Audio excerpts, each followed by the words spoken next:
দীর্ঘদিনের অনিয়ম ও অব্যবস্থাপনায় অবশেষে বাঁচতে পারল না দেশের ৯টি ব্যাংক বহির্ভূত আর্থিক প্রতিষ্ঠান। আমানতকারীর টাকা ফেরত দিতে না পারা, ঋণের পাহাড়সম খেলাপি আর মূলধনের ঘাটতিতে ভেঙে পড়া এসব প্রতিষ্ঠানকে অপরিচালনযোগ্য ঘোষণা করেছে বাংলাদেশ ব্যাংক। কেন্দ্রীয় ব্যাংক বলছে, অবসায়ন গেলেও ক্ষুদ্র আমানতকারীদের অর্থ ফেরত দেবে সরকার। কর্মচারীরাও চাকরিবিধি অনুযায়ী সুবিধা পাবেন।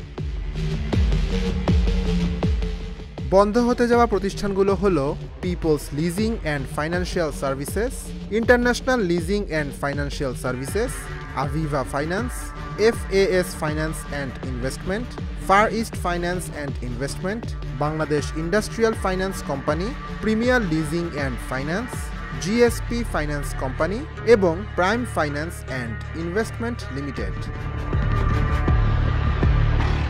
এসব প্রতিষ্ঠান বন্ধে সরকারকে খরচ করতে হবে প্রায় ৯,০০০ কোটি টাকা। প্রতিষ্ঠানগুলোর ঋণের বেশিরভাগই খেলাপি।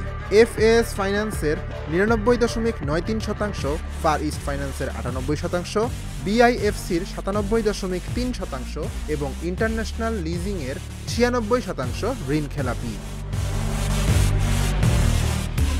ইন্টারন্যাশনাল লিজিং একাই খেলাপি ঋণ জমিয়েছে ৩,৯৭৫ কোটি টাকা।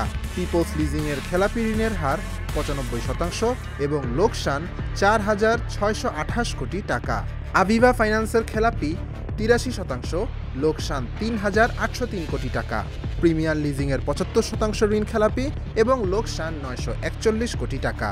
GSP ফাইন্যান্সের খেলাপি ৫৯%, লোকসান ৩৩৯ কোটি টাকা।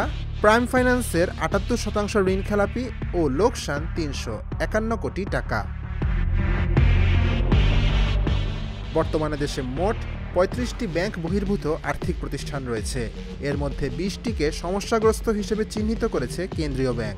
এই ২০ প্রতিষ্ঠানের মোট ঋণ ২৫,৮০৮ কোটি টাকা, যার মধ্যে খেলাপি ২১,৪৬২ কোটি টাকা। Dhaka journal, news desk.